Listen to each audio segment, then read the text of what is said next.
So, hallo Freunde, ich bin zurück, bin umgezogen, kann eigentlich schon losgehen. Das ganze Material, was ich hier habe, erkläre ich jetzt mal kurz. Und zwar ein Keilrahmen, ganz klar, zum Bemalen, 40 x 40 cm. Habe hier eine Unterlage, und zwar sind es alte Haribo-Becher.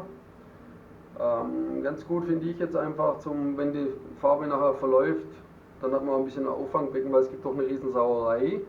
Deswegen auch hier eine Malerfolie als Unterlage. Gibt es ganz billig im Baumarkt für 1, 2 Euro. Und die kann man sich dann zurechtschneiden, weil es gibt auch immer ein bisschen Sauerei an Farbe nachher. Ein Plastikbecher, da fülle ich nachher die Farbe ab. Kann man eigentlich auch als Unterlage nehmen, wenn man keine Haribo-Becher hat. Gibt es im Prinzip auch ganz billig, sei es bei Pixraus oder sonst was, für 1,99, 50 Stück. Okay, mein Medium natürlich ganz wichtig. Ich nehme immer das Medium glänzend von Bösner. Sage nachher noch was dazu. Dann hier ein Wasserfläschchen, um die Farben zu verdünnen. Am besten nimmt ihr irgendwas, wo vielleicht eine Spitze hat, wo ihr ein bisschen dosieren könnt, das Wasser, damit nicht so viel reinläuft. Silikonspray von Caramba, habe ich jetzt auch schon öfters mal gezeigt. Ich hoffe, ihr könnt es gut sehen. Ich setze es euch aber nachher alles als Link praktisch in die Beschreibung rein. Ist auch in jedem Baumarkt eigentlich. Gut, weil ich gerade Silikon erwähnt habe, ich mache ja heute, wie ihr wahrscheinlich schon im Video in der Beschreibung gelesen habt, weil es doch die meisten interessiert am Anfang, und zwar Fließpainting mit Acryl, um diese Zellen zu erstellen. Ich denke mal, ist recht interessant für viele. Manchmal funktioniert es, manchmal nicht. Ich meine, ich habe es jetzt so weit raus, dass es eigentlich funktioniert. Kommt halt wirklich aufs Material auch drauf an. Und wie man es nachher mischt dann. So. Okay. Farben mache ich nachher, wie gesagt. Jetzt schauen wir erstmal, dass wir den Keilrahmen ein bisschen vorbereiten. Und zwar mache ich das immer, ja, doch ein bisschen, die Struktur ist eine raue Oberfläche. Ich streiche das normalerweise immer mit Schwarz vor. Ihr könnt da andere Farben nehmen. Ich mache es halt einfach mit einer Malerrolle, weil ich da keine Pinselstreifen habe in der Regel. Ich sage in der Regel, weil heute mache ich es doch mal mit dem Pinsel, damit es ein bisschen schneller geht, für euch auch. Da habe ich keine Pinselstreifen drin. Manche kriegen es gut hin ohne Streifen, ich kriege es nicht so gut hin. Gut, ich nehme jetzt auch nicht die ganz teuren, feinen Pinsel.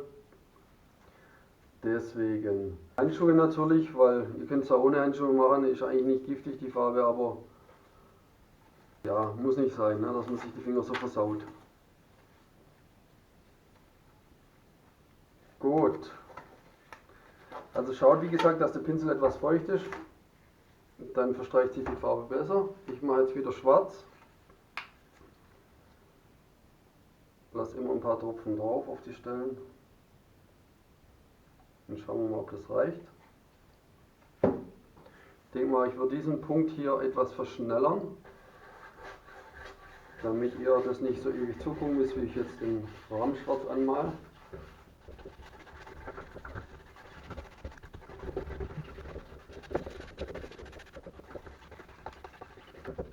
So. Die Kanten natürlich auch nicht vergessen. Ich finde das fast das Wichtigste, die Kanten. Dass man die auch mit schwarz macht. Also die Oberfläche braucht nicht hundertprozentig sein. Man sieht es ja eh nicht mehr. Nachher, wenn die andere Farbe drauf ist.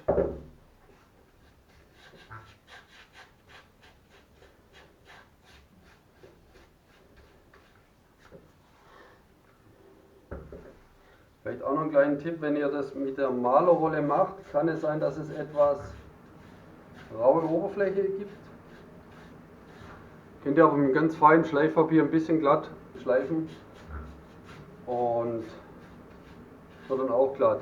Wenn ihr das glatt schleift, habe ich glaube im anderen Video auch schon mal gezeigt, dann seht ihr ab und zu mal ein paar Punkte, wo dann wieder weiß werden, aber wie gesagt nicht schlimm, kommt der E-Farbe drüber. Das finde ich einfach nur besser, dass ihr einen besseren Fluss habt. Also wenn ihr schon mal eine Acrylschicht drauf habt, fließt die Farbe einfach besser. Manchmal habt ihr, wenn ihr ziemlich helle Farben nehmt, habt ihr manchmal wie so einen weißen Rand außenrum, wo die Farbe dann doch nicht ganz so fließt. Da finde ich, sieht es eigentlich besser aus, wenn es schwarz ist. So.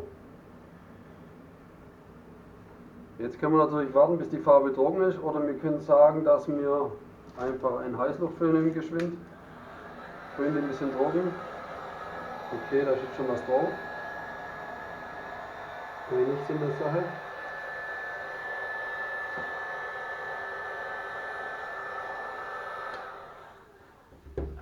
Ja, das mag ich gar nicht, sowas.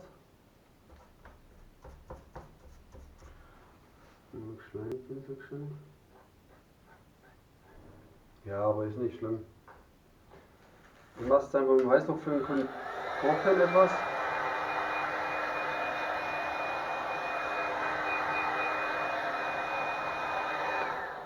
Könnt ihr machen, müsst ihr nicht. Ich lasse jetzt auch, weil ich kläre jetzt noch ein bisschen was für die Farben. Dann kann das so lange ein bisschen trocknen. So, bis wir sowieso die Farben angemischt haben. Ich stelle den jetzt einfach mal weiter nach hinten. Nehme die Becher her.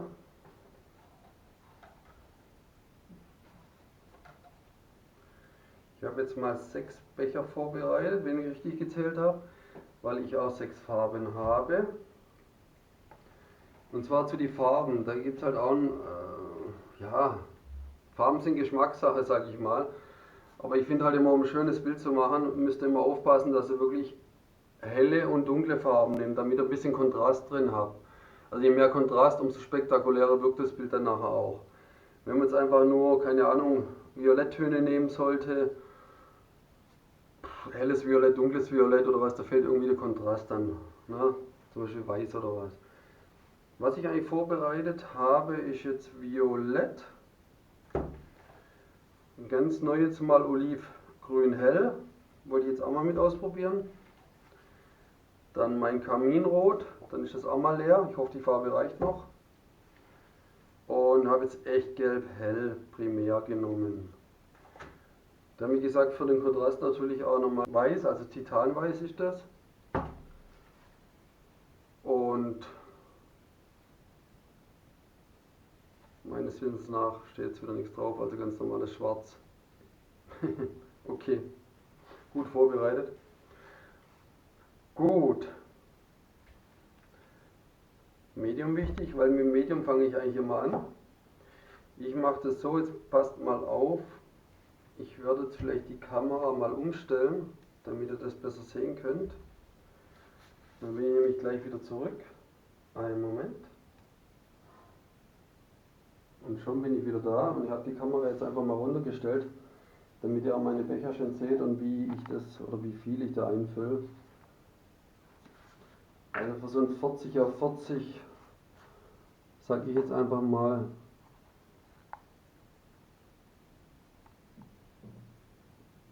reicht so viel am Medium. Meistens immer noch zu viel, aber lieber mal mehr wie zu wenig. Habt auch gesehen, wie dick das Medium ist und das gibt nachher einen riesen Vorteil. Weil einfach, ich sage immer, Medium und Farbe ist das teuerste. Und Wasser zu verdünnen, Wasser ist das billigste. Ja. So. Und hier auch nochmal. Ja, das reicht eigentlich schon. Weil je mehr Farben ihr habt, umso weniger braucht ihr ja bei jeder Farbe was, weil die Farben ja allgemein dann zusammen einen großen Haufen ergeben.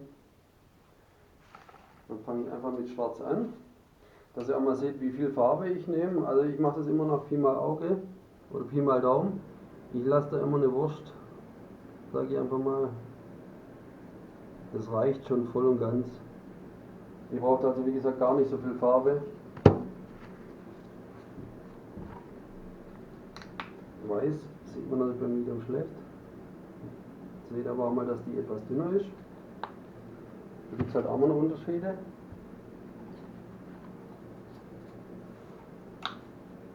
Dann Rot. Reicht vollkommen. Ja, wenn die Würstel nicht immer wären.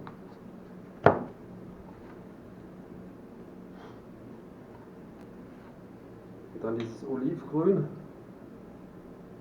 Da bin ich jetzt echt mal gespannt. Gut, da habe ich jetzt mal ein bisschen mehr rein, auch so sehen, wie die Farbe nachher kommt. Violett. Zack, reicht schon.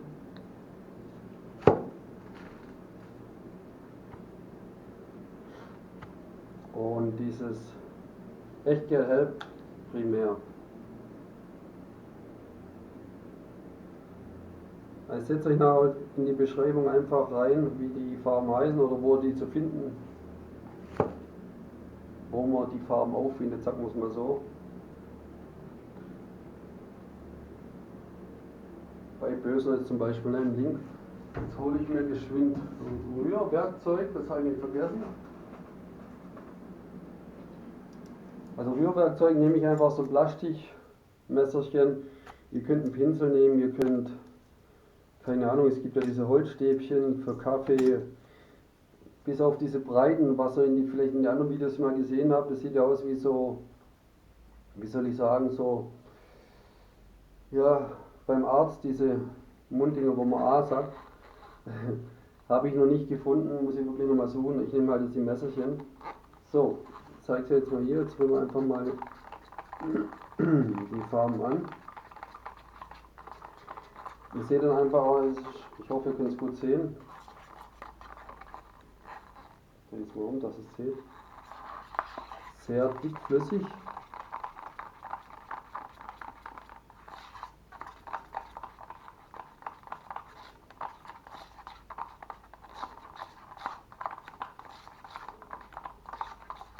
Sodass halt keine Pigmentklumpen mehr drin sind, das ist immer ganz wichtig. Ich hoffe, ihr könnt es gut sehen, hier, das läuft jetzt so gut wie gar nicht. Ja. Und der Rest fülle ich jetzt immer Stückchen für Stückchen mit ein bisschen Wasser auf. Da tue ich jetzt erstmal ein paar Tropfen rein. Und dann schauen wir mal, wie es aussieht.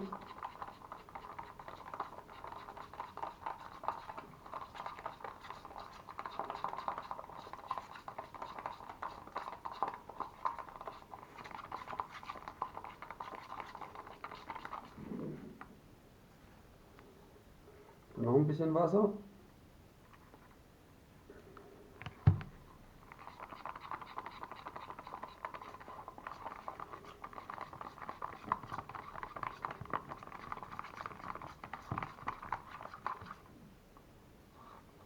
Dann könnt ihr sehen, wie das langsam, ich hoffe, ihr könnt es gut sehen. Es fließt noch nicht ganz so gut. Aber da müsst ihr halt wirklich aufpassen, dass ihr nicht zu viel Wasser reinmacht. Wenn es zu dünn ist, klar, ihr könnt es natürlich wieder mehr Medium reinmachen oder mehr Farbe danach gießen, aber ist nicht Sinn der Sache, dass man so viel Material verbrennt. Deswegen immer nach und nach rein.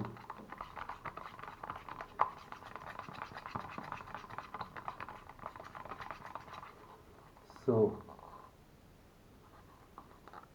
Immer noch recht dickflüssig. Wie gesagt, Wasser ist das günstigste, auch von Anfang einfach für euch.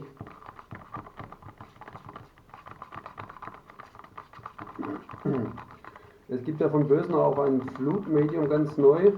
Das ist aber fast dünn wie Wasser und mir ist es einfach, ja, jetzt habe ich verkleckert, mir ist es einfach zu dünn, flüssig. Man kann ja nicht so variieren. So, jetzt ist es aber gut. Ich hoffe, ihr könnt sehen, es läuft recht gut. Und so ist es eigentlich gut. Ich weiß nicht, ich vergleiche es immer gern wie so Buttermilch, die dickere Buttermilch. Oder ein dünnflüssiger Joghurt, keine Ahnung. Das sollte nicht zu dünn sein. Wie gesagt, weil sonst habt ihr echt das Problem, dass es danach einfach wieder beim Trocknen das Bild verläuft. Deswegen lieber etwas dicker anrühren. So, jetzt habe ich die schwarz mal. Weil einfach auch, wenn man Silikon nachher noch reinmacht, das ja auch noch etwas die Farbe verdünnt. Gut, ich würde sagen, ich rühre jetzt erstmal die anderen Farben an, da braucht ihr nicht einfach zugucken, aber wenn ich es für schneller, dann würde ich sagen, ich rühre die Farben an, melde mich gleich nochmal zurück. Dann bis gleich. So Leute, ich bin zurück, ich mische mir gerade die letzte Farbe an, das ist Olivgrün hell, könnt ihr hier auch sehen. Das seht bis Lauf. Zweite Möglichkeit ist immer das, wenn ihr, Entschuldigung, wenn ihr hier seht, dass die Farbe noch runterläuft von eurem Rührgerät, Pinsel, wie auch immer, oder Messer, dann ist es noch gut. Also ist jetzt gerade an der Grenze. Weil, wenn es nur noch tropfen sollte, dann ist es fast schon zu dünn. Wie gesagt, ist gerade an der Grenze, ich lasse es jetzt so. Gut. Dann fange ich im Prinzip an mit dem Silikon. Jetzt ist ein wichtiger Punkt, jetzt passt auf, ich stelle euch das einfach mal höher, damit ihr das gut sehen könnt. Ich hoffe, das reicht. Wie gesagt, Silikonspray. Ganz wichtig, vorher gut schütteln. Dann wirkt es einfach besser. Fragt mich nicht warum, ist halt so. Was ich eigentlich immer gern mache, und zwar in Schwarz und Weiß, was ja eigentlich theoretisch, wie gesagt, im Malerfachjargon keine Farben sind, mache ich kein Silikon rein, ich mache nur in die Farben Silikon rein. Das heißt praktisch in Violett, in Gelb, in Kaminrot und diesem Olivgrün. Was ich eigentlich immer mache, das zeige ich euch auch nochmal, wenn ihr das normal sprüht, normal ist hier eigentlich so eine kleine, so ein kleiner Schlauch oder was es ist, ein Plastikschlauch dran am Silikon. Der ist mir irgendwann mal abgefallen und ich finde ihn nicht mehr. Habe mir aber eine andere Möglichkeit gefunden, und zwar nehme ich meinen Finger, sprühe das auf den Finger drauf und dann tropft es natürlich auch so runter. Jetzt hoffe ich, dass mir die Kamera nicht verspritzt wird. Ich zeige euch das jetzt mal. 1, 2, 3 oder 4 Tropfen, mehr mache ich da eh nicht rein. 1, 2, 3, 4. 1, 2, 3, 4. 1, 2, 3, ja, passt. Das war es eigentlich schon mit dem Silikon. Das Silikon rühren wir jetzt noch einmal kurz um. Also dass das Silikon sich mit der Farbe vermischt. Da gibt es auch verschiedene Möglichkeiten. Ihr könnt viel rühren, ihr könnt auch bloß ein bisschen rühren. Manche sagen, wenn man wenig rührt, gibt es größere Zellen. Naja, ich weiß nicht, okay, egal. Also wie gesagt, in die Farbtöne, also Oliv, Gelb, Rot und Violett, habe ich jetzt Silikon rein. In Schwarz und Weiß kein Silikon. Damit halt auch nicht überall die Zellen entstehen, sondern auch mal ein bisschen was einen Kontrast gibt. Gut, ich lasse es jetzt einfach wirken, circa 1 Minute. Sollte man vielleicht auch darauf achten, dass es ein bisschen wirken lässt. Und dann stecke ich die Kamera wieder nach oben. Dann können wir eigentlich auch schon beginnen mit dem Bild. Okay, dann bis gleich.